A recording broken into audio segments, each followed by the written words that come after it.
ሰላም ውድ የአሚጎ ሚዲያ ተከታታዮች አጫጭር የሆኑ ስፖርታዊ ጉዳዮችን ይዤላችሁ ቀርብ ያለው ሰብስክራይብ፣ ላይክ፣ ሼር ማድረጋችሁ አይረሳ። ወደ ስፖርታዊ ጉዳዮቹ እናልፋለን። የማንቸስተር ዩናይትድ አለቃ አሰልጣኝ ሩበን አሞሪም በኤሮፓ ሊግ ከሪያል ሶሴዳድ ጋር ከሚያደርጉት ጨዋታ አስቀድመው ጋዜጣዊ መግለጫ ሰጥተዋል። ቺዶኦቢ በተለያዩ ምክንያቶች አሁን ላይ በስብስባችን አይኖርም ያሉት አሰልጣኝ አሞሪም ኤሮፓ ሊግ ዋንጫን ማሳካት ከቻልን ነገሮች ይቀየራሉ ሲሉ ተናግረዋል። ሁሉን ነገር በልኩ ማድረግ እፈልጋለሁ ያሉት አሞሪም የአካዳሚ ተጫዋቾችን በስፋት ያላስኩበት የራሴ ምክንያት አለኝ።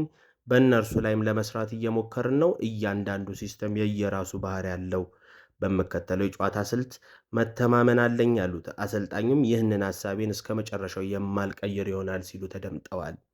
ሩበን አሞሪም አስከትለው የመሃል ተከላካዩን ሃሪ ማጓየር እና ኡጋርቴ ከጨዋታው ውጪ መሆናቸውን አሳውቀዋል። እኛ ጠንቃቆች ነን፣ በጤንነት ዙሪያ ትኩረት እንሰጣለን። ስለዚህም ሃሪ ማጓየር እና ኡጋርቴ በጨዋታው ላይ አይኖሩም ሲሉ ተናግረዋል። በአሰልጣኝ ሩበን አሞሪም ጋር ጋዜጣዊ መግለጫውን የተሳተፈው ማቲያስ ዴሊትስ የሚከተሉትን ሐሳቦች አንስቷል። ዩሮፓ ሊግን ካሸነፍን ሻምፒየንስ ሊግ እንደምንሳተፍ ይታወቃል። ስለሆነም ዋንጫውን ማሳካት የቡድኑ ብቸኛ ዓላማ ነው ሲል እያንዳንዱን ጨዋታ በትኩረት እንጮታለን፣ ያለንን ሁሉ ሰጥተን ውድድሩን ማሸነፍ ይኖርብናል ብሏል። ሁልጊዜም ቢሆን ትችቶችን ወደ ጎን ትቶ ስራን መቀጠልና ራስን ማሳደግ ተገቢ ነው ሲል አጠቃሎታል። ከማንቸስተር ዩናይትድ ጉዳዮች ሳንርቅ ማንቸስተር ዩናይትድ የኢታን ዊትል የተሰኘውን ታዳጊ የ9 ቁጥር ተጫዋች ውል እስከ 2028 ማራዘሙን ይፋ አድርጓል። በሌላ ዜና ትላንት በተደረገው የፓሪስ ሰን ዠርሜን እና የሊቨርፑል ጨዋታ ላይ ሞሳላ ከጨዋታው ውጪ ሆኖ በጨዋታው ምንም አይነት እንቅስቃሴ ሳያሳይ ማሳለፉን አይተናል። ምንም አይነት የጎል ተሳትፎ፣ አሲስት፣ ሙከራ፣ የጎል እድል ፈጠራ፣ ቁልፍ ኳሶች የማቀበል ስኬታማ ድሪብሎች፣ ክሮስ፣ ፍልሚያዎች፣ ጥፋቶችን በምንም ነገር ላይ ምንም አይነት ተሳትፎ ሳያደርግ አሳልፎ ነበር።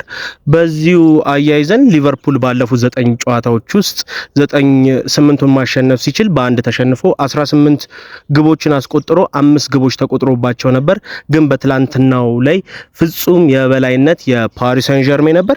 ፓሪስ ሰን ዠርሜን በትላንትናው የአውሮፓ ሻምፒየንስ ሊግ ጨዋታ ላይ ፒኤስጂ 65% የኳስ ቁጥጥር ነበራቸው። ፒኤስጂ 28 ኳስ ሲሞክር ሊቨርፑል አንድ ብቻ የሞከረ እሱም ደግሞ ወደ ግብነት የተቀየረው ማለት ነው። ሊቨርፑል የማዕዘን ምት 2 ሲያገኝ ፒኤስጂ 14 የማዕዘን ምቶችን አግኝቷል። ስለዚህ ቁጥራዊ መረጃዎች የሚያሳዩን ትላንትና በፍጹም ብልጫ ፒኤስጂዎች ኳሱን ተቆጣጥረውት ነበረ።